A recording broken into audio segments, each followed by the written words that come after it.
मेरा नाम है जी doctor Bilal Qureshi. I am a practising dental surgeon.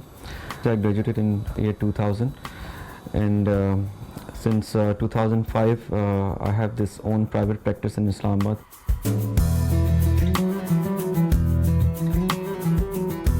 I am a dentist from outside. Inside जो मेरी सोल है वो एक मैं बाइकर हूँ।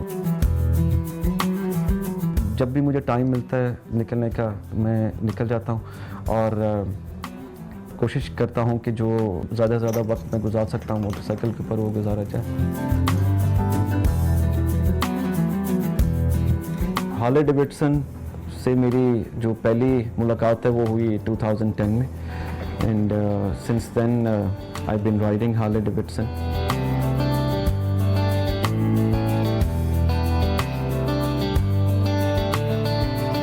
I've got a Harley Davidson Softail Heritage. That's anniversary edition, 2013 model. That's 1800 cc.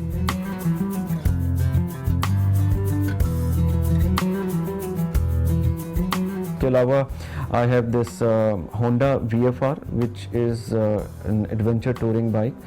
Adventure touring जो है उसको हम ज़्यादातर यूज़ करते हैं ऑफ रोडिंग के लिए या ऐसे पहाड़ी इलाकों में जाने के लिए जहाँ पे आम मोटरसाइकिल नहीं जा सकता।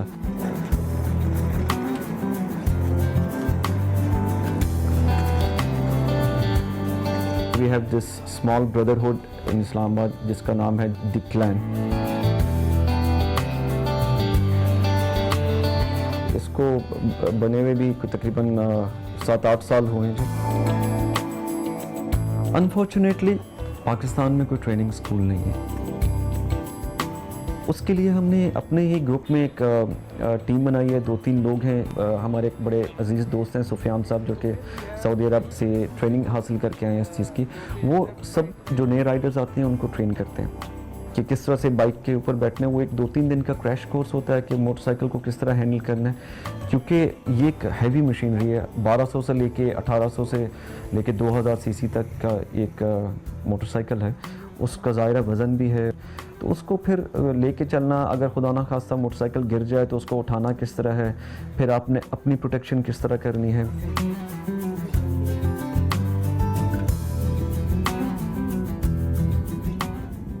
We have about more than 50 members.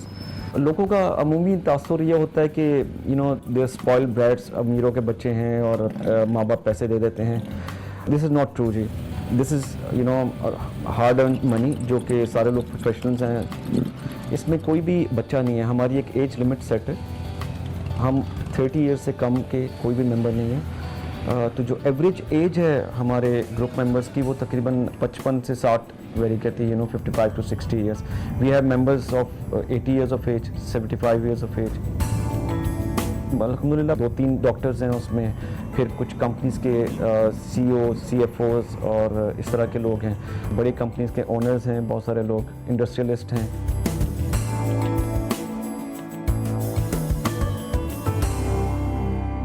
मेरा नाम मुबशर रज़ा है और मेरा सारा करियर एक मल्टीनेशनल पाकिस्तान टबैको के साथ गुजरा। फाइनेंस मेरा बैकग्राउंड था। मोटरसाइकिल्स मैंने शायद जब सीखी तो मेरा उस वक्त ज़मीन पे शायद पाँव भी नहीं लगते थे, तो शौक़ बचपन से था। अब जो इस वक्त मेरे पास हैं जो मोटर बाइक्स, एक प्योर क्रूजिंग बाइक है जो कि आपको हाईवेज़ पे या रोड्स पे बहुत अच्छी कंफर्टेबल राइड, लॉन्ग राइड्स के लिए बहुत अच्छी है। ये 1800 सीसी है, इट्स कॉल्ड होंडा वेलकरी। और ये जो मेरे पास गोल्ड विंग था ये उसका स्लीकर वर्जन है। दूसरी बाइक भी मेरे पास होंडा है, ये एडवेंचर टूरिंग बाइक है और ये नॉर्दर्न एरिया के लिए पक्के और थोड़ा बहुत कच्चे रास्ते के लिए बेहतरीन मोटरसाइकिल है। शहर में भी चलाने में अच्छी है। ये ज़्यादा एजाइल है, ज़्यादा लाइट है। रिटायरमेंट के बाद मैं इसको जब लोग चीज़ें छोड़ देते हैं, मेरा ख्याल है मैं ज़्यादा एंजॉय कर रहा हूँ, क्योंकि जिस तरह के ग्रुप से हम इंटरेक्ट करते हैं और जिस तरह जो डाइवर्सिफाइड और मुख्तलिफ आपको ख्यालात मिलते हैं, बहुत मुख्तलिफ बैकग्राउंड के लोग सिर्फ एक कॉमन शौक की वजह से इकट्ठे होते हैं। और जो हमारा ज़्यादातर राइड्स होती हैं वो आउट ऑफ द सिटी होती हैं। हम लोग बाहर निकलते हैं सुबह 2-4 घंटे की राइड के बाद कहीं बैठ के नाश्ता किया, किसी जगह चाय पी और फिर हम वापस पहुंचते हैं। तो वो जो लोगों का ख्याल है कि लोग चला रहे होंगे और वन व्हीलिंग होगी, ये बिल्कुल ऐसा नहीं है। ये मोटरसाइकिल्स बड़ी सीरियस एक्टिविटी है। हमारा ग्रुप बेसिकली चॉपर्स का है, क्रूज़र कैटेगरी, चॉपर्स कैटेगरी, और हम उन्हीं लोगों को प्रमोट करते हैं जिनके पास सिर्फ क्रूज़र्स हों। स्पोर्ट्स बाइक जो है दैट्स अ स्ट्रेट नो, उसकी बिल्कुल कोई गुंजाइश नहीं है। ज़्यादातर जो हमारे ग्रुप मेंबर्स हैं उनके पास क्रूज़र्स हैं। उसमें बहुत सारे हार्ले डेविडसन हैं, एक इंडियन मोटरसाइकिल है जो कि मेड इन यूएसए, इंडियन मशहूर ब्रांड है। फिर बहुत सारे होंडा, यामाहा, सुजुकी, हर किस्म की बाइक जो है वो है। एक से एक मशीन मौजूद है पाकिस्तान में, जो कि आप सोच भी नहीं सकते कि कभी पाकिस्तान में इस तरह की चीज़ें आपको देखने को मिलेंगी।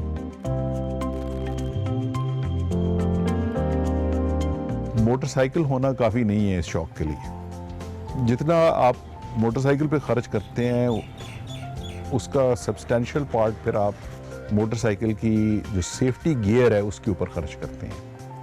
हेलमेट से सब फेमिलियर है, तो हेलमेट एक बुनियादी चीज़ है, लेकिन हेलमेट सिर्फ कानून को पूरा करने के लिए नहीं, हेलमेट आपको अपनी ज़ाती सेफ्टी के लिए बड़ा ज़रूरी है।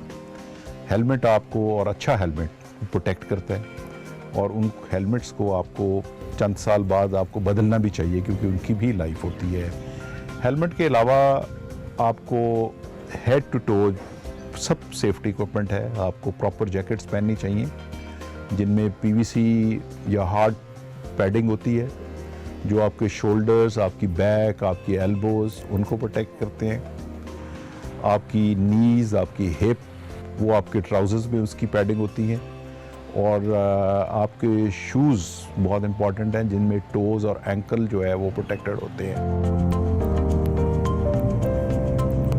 बाइकर्स जब भी राइड करते हैं सड़क पे भी, कभी आपने हार्ले डेविडसन को ग्रुप में जाते हुए देखा हो उनको, तो हमारी एक फॉर्मेशन होती है, स्टैगर फॉर्मेशन। उसमें हमारे एक कैप्टन होता है जो सबसे आगे लीड कर रहा होता है। कैप्टन को कोई क्रॉस नहीं कर सकता। फिर हमारे मार्शल्स होते हैं 2 जो कि इन सबको लाइन में रखने की कोशिश करते हैं। और सबसे आखिर में एक बहुत सीनियर बाइकर जो है वो टेल पे होता है, जो कि सबको साथ लेके चलता है ताकि कोई पीछे ना रह जाए। तो ये सारी फॉर्मेशन जो है, एक लाइन में चलना और जिगजैग फॉर्मेशन, स्टैगर्ड फॉर्मेशन कहते हैं, ये पूरी दुनिया में हार्ले डेविडसन का एक ख़ास वतीरा है जो कि हार्ले डेविडसन राइडर्स को बाकी जो बाइकर्स हैं उनसे अलग करती है।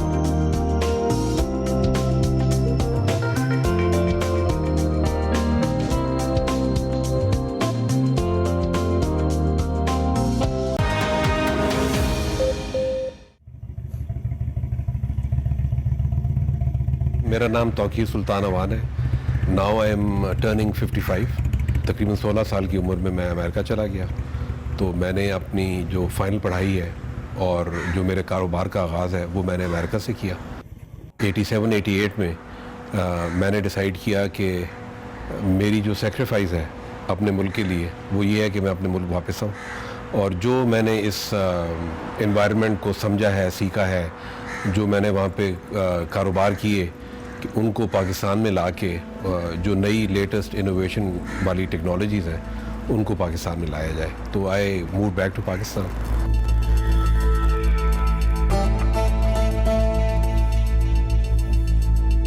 ये जो मोटरसाइकिलों और गाड़ियों का शौक़ है ये शायद इनहेरिट किया, लेकिन शौक़ को एक और लेवल या एक और एक्सट्रीम पे ले जाने में मेरा अपना ही कसूर है। पिछले आप समझ लें कि 32 साल से, जब से मैं पाकिस्तान वापस आया हूँ, ओवर द ईयर्स मैं एक एक करके पैसे जोड़ के जमा करके, जिस तरह आप छोटी उम्र में करते हैं, उस तरह से मैंने गाड़ियों को इकट्ठा करना शुरू किया और उसी के साथ मोटरसाइकिल्स को भी इकट्ठा करना शुरू किया।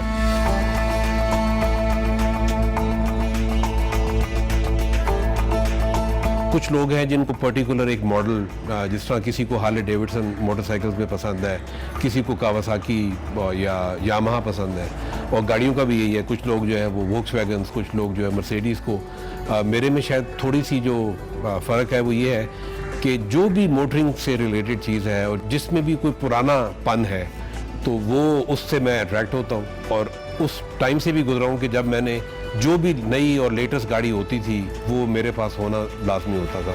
लेकिन जो मेरी उम्र बढ़ती गई उसी तरह जो मेरा शौक़ है वो नई से ज़्यादा पुरानी चीज़ों पे जाना शुरू हो गया।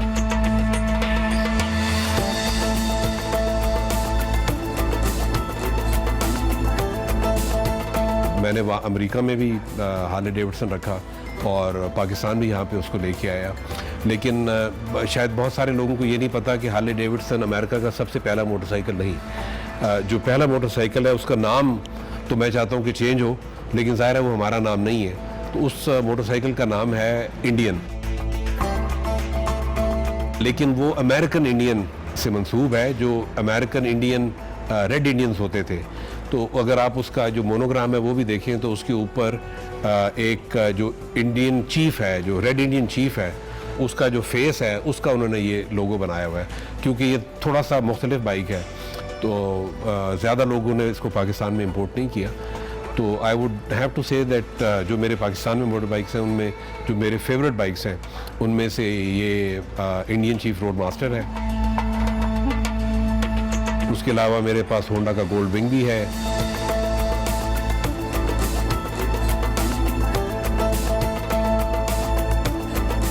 मेरे पास यामाहा का वी मैक्स भी है। इसके अलावा जो कावासाकी ने एक बड़ा स्पोर्ट्स बाइक बनाया था, खैर अब तो मैं उसको ज़्यादा चलाता नहीं, लेकिन कावासाकी का निंजा। और इसके अलावा मुझे पुराने स्कूटर्स अगेन जो पाकिस्तान की हेरिटेज से जिनका ताल्लुक़ है, जिसमें इटालियन लैमरेटा, जिसमें इटालियन वेस्पा शामिल है। कुछ तो मैंने तैयार हुए ख़रीदे, कुछ को मैंने बड़ी ही पसमानदा हालत में लिया, उनको जो है वो रिस्टोर किया। इसके अलावा सेकेंड वर्ल्ड वॉर में पाकिस्तान में बहुत सारे ब्रिटिश मोटर बाइक्स आए थे, जिसके अंदर BSA है, मैचलेस है, ट्रायम्फ है। उनका भी मैंने एक दो जो मोटरसाइकिल्स हैं उनको मैंने लेके ओवर द लास्ट 30 ईयर्स, मतलब मैं आपको बता रहा हूँ कि ये सारा मेरी कलेक्शन या जो कुछ भी है ये कमा के, मेहनत करके, उसके बाद साल में एक दो के लिए पैसे जोड़ के तो मैंने ये कलेक्शन अल्लाह के करम से जो है वो की है।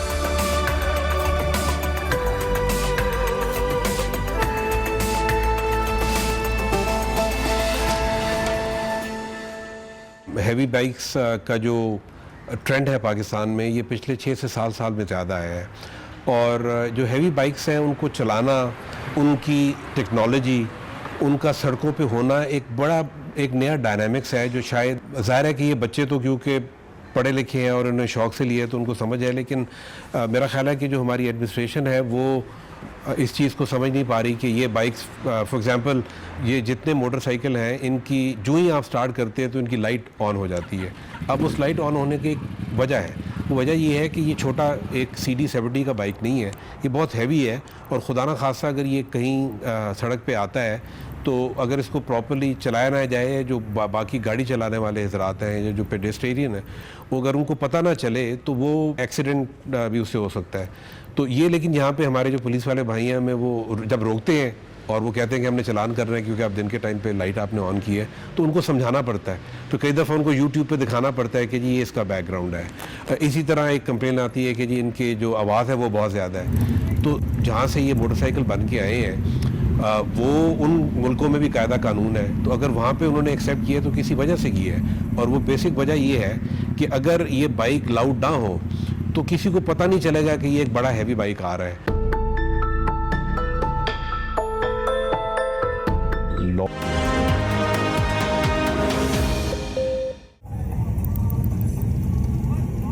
हम कोशिश करते हैं कि जो कम्युनिटी की तरफ सोशल रिस्पॉन्सिबिलिटीज़ हमारी बनती हैं उनको हम किसी तरह से अदा करने की कोशिश करें।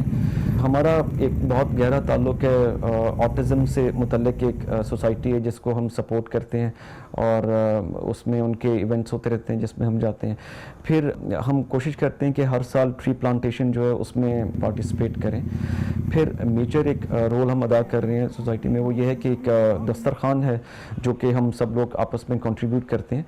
पिम्स हमारा एक बड़ा इदारा है, उसमें बहुत सारे मरीज़ और उनके लवाहिकीन के लिए हम एक ये दस्तरखान अरेंज करते हैं जो कि डेली बेसिस पे होता है। उसमें हम तकरीबन 300 से 400 या 500 लोगों को खाना, दिन का एक वक्त का खाना मुहैया करते हैं। ये दस्तरखान फिर रमज़ान में बहुत बढ़ जाता है, उसमें हम सहरी और इफ्तारी का बंदोबस्त होता है, तकरीबन 500 लोगों की सहरी और इफ्तारी का। उसमें फिर ये हमारे जो बाइकर दोस्त हैं ये सब कंट्रीब्यूट करते हैं या कि वॉलंटियर करते हैं, खाना खुद पेश करते हैं, खाना सर्व करते हैं लोगों को। तो इस तरह की चीज़ें हैं जी जो हमें तो जब भी मौका मिलता है कोशिश करते हैं कि जाके कम्युनिटी सर्विसेज जो है वो की जाए।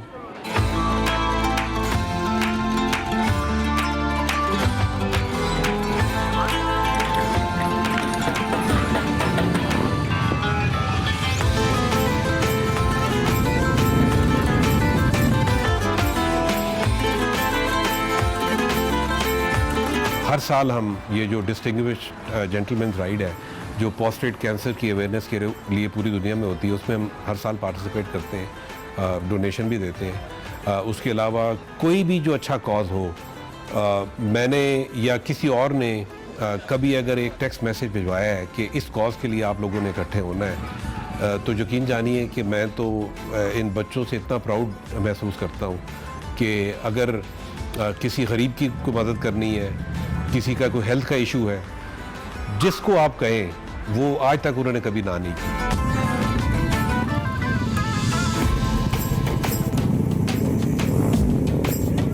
DGR एक इवेंट होता है जो कि पूरी दुनिया में एक ही दिन मनाया जाता है। This is called distinguished gentleman ride. उसमें we ride for a cause. ये तंजीम है जो कि प्रोस्टेट कैंसर के लिए बहुत काम कर रही है, ये वो लोग अरेंज करते हैं इसको।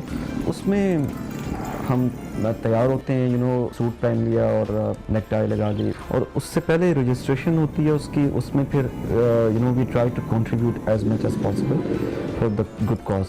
और ये राइड है जो कि पूरी दुनिया से एक तरह की यूनिटी का इजहार है। पूरी दुनिया में जो लोग काम कर रहे हैं प्रोस्टेट कैंसर और मर्दों में जो साइकोलॉजिकल प्रॉब्लम्स हैं उनके लिए। अब तो 5-6 साल हो गए जिसमें इस्लामाबाद में हो रही है। तकरीबन 300 मोटरसाइकिल इस्लामाबाद में इस दफ़ा उन्होंने इस राइड में हिस्सा लिया, और इसी तरह से पूरे पाकिस्तान में हज़ारों की तादाद में मोटरसाइकिल ने इस राइड में हिस्सा लिया। इस दफ़ा जो इन्होंने तकरीबन $57 मिलियन इन्होंने इकट्ठे किए हैं पूरी दुनिया में DGR में प्रोस्टेट कैंसर के लिए।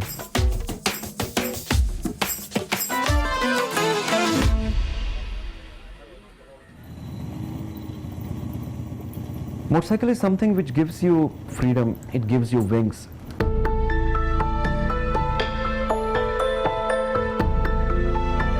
आपको लगता है कि आप हवा में उड़ रहे हैं।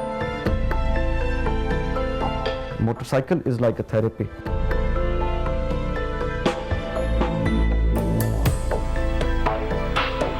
You feel close to the God. कई दफ़ा ऐसा हुआ कि ऐसे स्पिरिचुअल मोमेंट्स आते हैं कि आप होते हैं और आपका रब होता है, और बस blood makes you related, but the road makes you a family. We are like a big family. That's a band of brothers जो कि हम इकट्ठा होते हैं, हम सफ़र साथ करते हैं। जब सफ़र में होते हैं तभी आपको एक इंसान का जो इनर साइड है वो आपको मालूम होती है।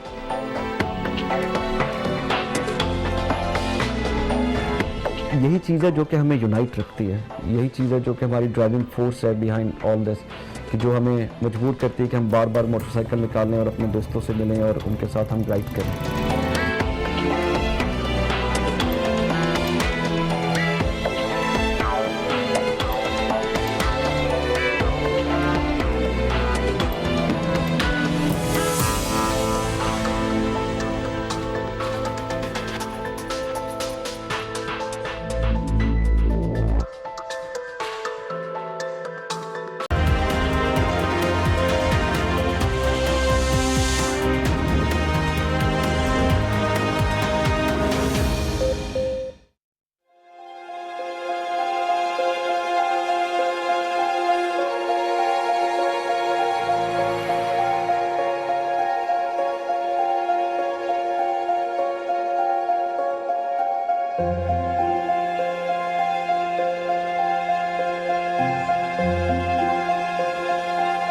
सैयद मोहम्मद इलियास नाम है मेरा।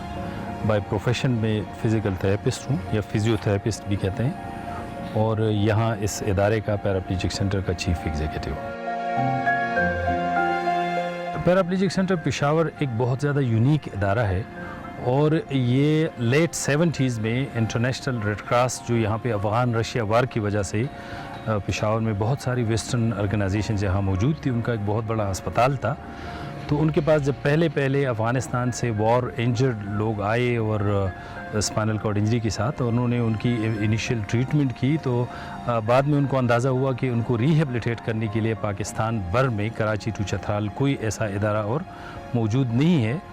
उन्होंने वैसे तो इंडिया और पूरे साउथ एशिया को टटोला, और पता चला कि पूरे साउथ एशिया में एक कॉम्प्रिहेंसिव फ़िज़िकल रिहेबिलिटेशन का कोई इदारा मौजूद नहीं है।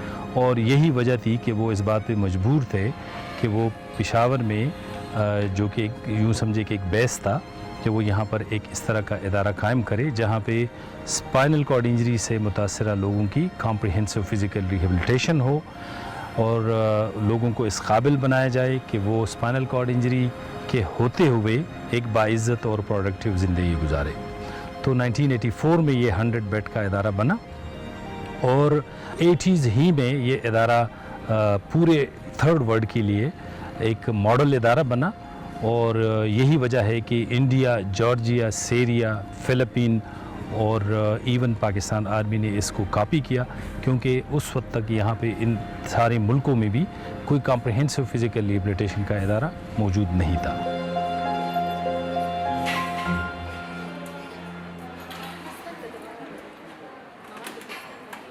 पैराप्लीजिक्स हर उस शख्स को कहते हैं जो धड़ के नीचे से माजूर हो, लेकिन चूंकि स्पाइनल कॉर्ड इंजरी गर्दन के लेवल पे भी होती है, और गर्दन जिन लोगों की कटती है या टूटती है तो उसके नीचे से वो माजूर हो जाते हैं। इसका मतलब है उनके हाथ भी शल हो जाते हैं।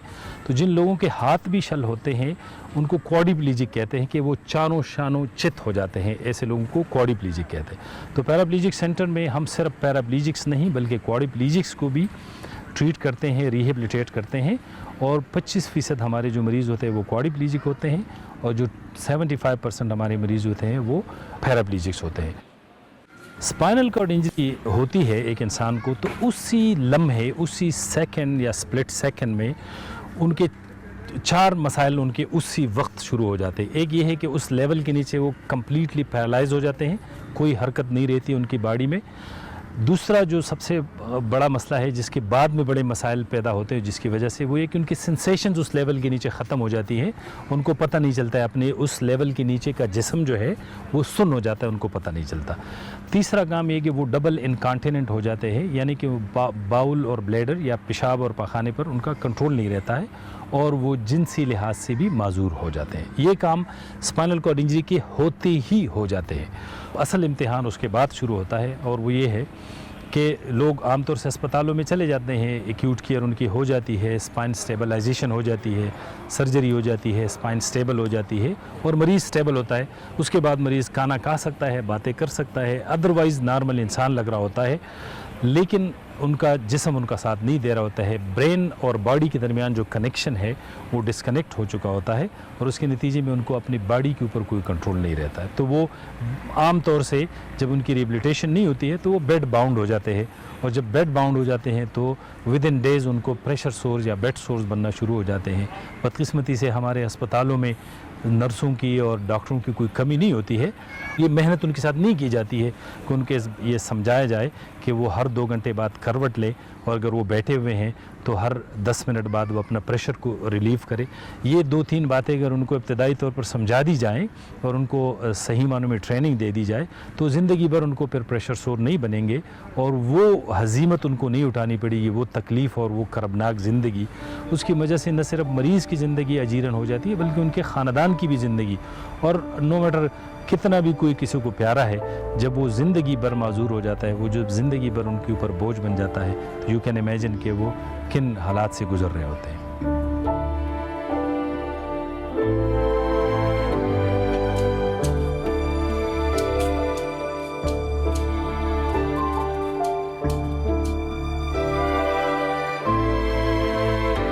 पूरे पाकिस्तान से लोग आते हैं, हम उनको रिहेबिलिटेट करते हैं।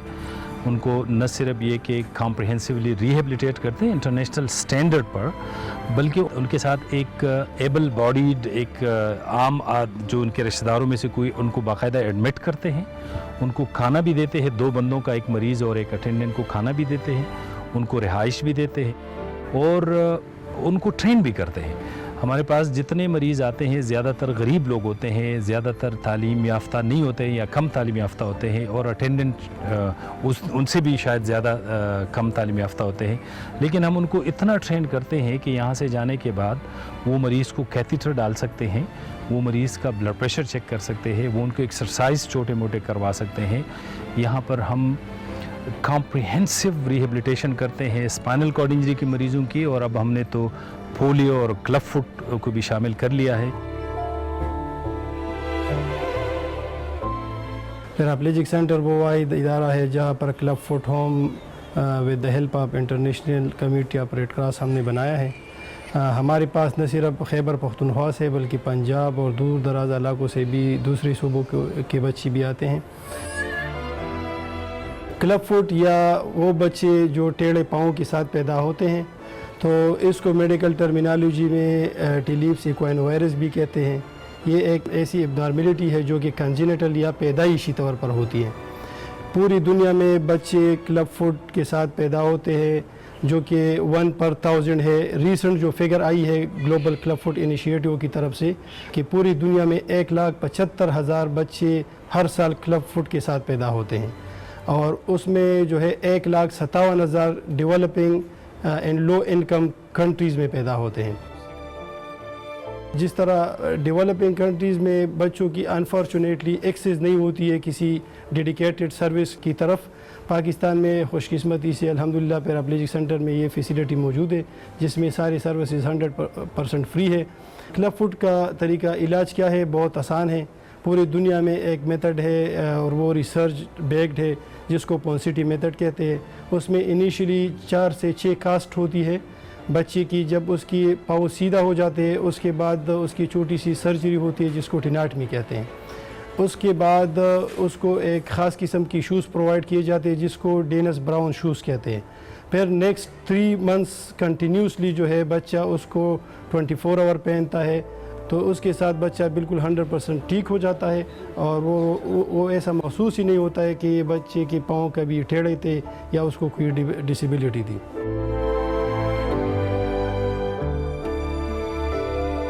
मेरा नाम फजल करीम है और मैं मर्दान के रहने वाले हूँ। इस बच्ची का नाम भी रुमैसा है और ये इसका पाँव शुरू से टेढ़े थे, पैदाइश से दोनों पाँव टेढ़े थे। तो मैं इलाज के लिए वहाँ पे घूमा फिरा, लेकिन मेरे पास पैसे नहीं थे। यहाँ पे जो सोशल मीडिया पे मुझे पता चला, मैं यहाँ पे आया हूँ। तो यहाँ पे इलाज बिल्कुल फ्री हो रहा है और इसके पहले जो प्लास्टर लगे वो प्लास्टर लगा रहे थे, उसके बाद थोड़ा सा इसका सर्जरी हुआ यानी कि ऑपरेशन, और उसके बाद ये शूज़ मिले हैं। इसके पाँव भी बिल्कुल सीधे हैं। मैं इससे बहुत खुश हूँ। आने जाने का किराया भी देते हैं और खाने के टाइम पे खाना भी देते हैं।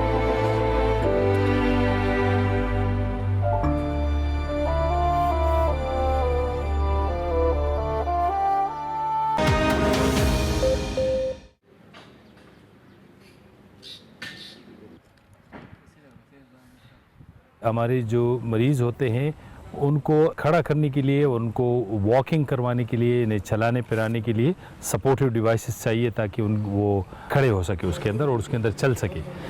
उन डिवाइसेस को हम ऑर्थोटिक डिवाइसेस कहते हैं या कैलिपर्स या ब्रेसेस भी कहते हैं। इस मकसद को पूरा करने के लिए हमारे पास एक पूरा डिपार्टमेंट है जिसमें 3 से 4 ग्रेजुएट ऑर्थोटिस्ट होते हैं और उनके पास 9 से लेकर 10 तक बेंच वर्कर्स होते हैं। जो भी हमारे ग्रेजुएट्स को ज़रूरत होती है असिस्टिव डिवाइसेस की, वो सब हम यहाँ पे बनाते हैं और 100% फ्री ऑफ कास्ट उनको प्रोवाइड करते हैं।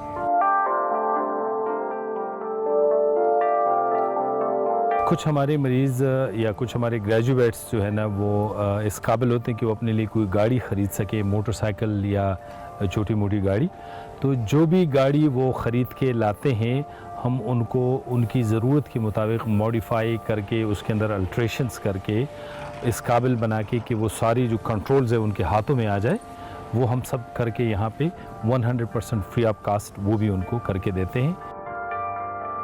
अगर बाहर से कोई आता है और कोई और किसी और डिसेबिलिटी का शिकार कोई शख्स होता है तो उनको भी हम सिर्फ 5,000 रुपये लेके वो सारा इक्विपमेंट भी स्क्रैच से हम यहाँ पे बनाते हैं।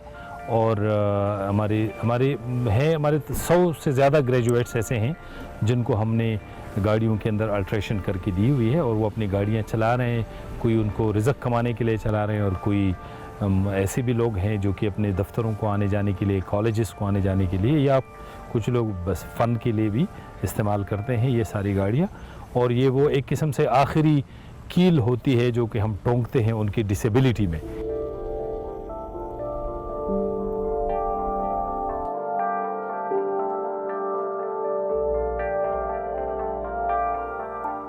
एक और सर्विस जो कि हम बहुत यूनिक और अनप्रेसिडेंटेड सर्विस है वो है फॉलो अप सर्विसेज।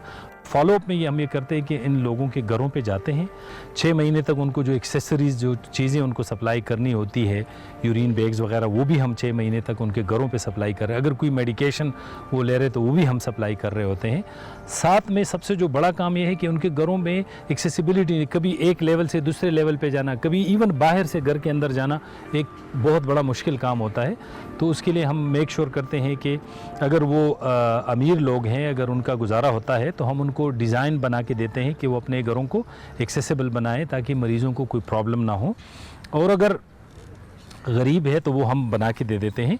लेकिन बाथरूम तो मेजॉरिटी जो हमारे घर होते हैं, इवन कभी अमीर लोगों के घर में भी इस तरह बाथरूम नहीं होते कि जिसमें आप व्हीलचेयर के साथ अंदर जाएं और व्हीलचेयर घुमा के आप आराम से सीट के ऊपर बैठ के बाथरूम को यूज़ करें।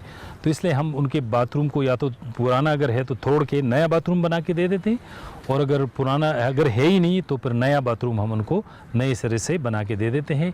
इंडियन कमोड को रिमूव करके उनको एक इंग्लिश कमोड उसके ऊपर बना के और टॉयलेट सीट उसके ऊपर रख के और मरीज़ को वहाँ पे ला के दोबारा ट्रेन करके, ताकि उनको ये मसला कम से कम दरपेश ना हो।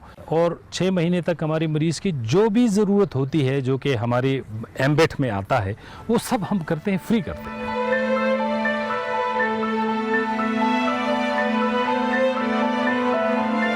हमने अभी तक ऑलमोस्ट 10,000 के करीब हम अल्हम्दुलिल्लाह स्पाइनल कॉर्ड इंजरी के मरीज़ों को रिहेबिलिटेट कर चुके हैं। पिछले 1 साल में हमने 400 क्लब फुट के बच्चों को ट्रीट किया हुआ है।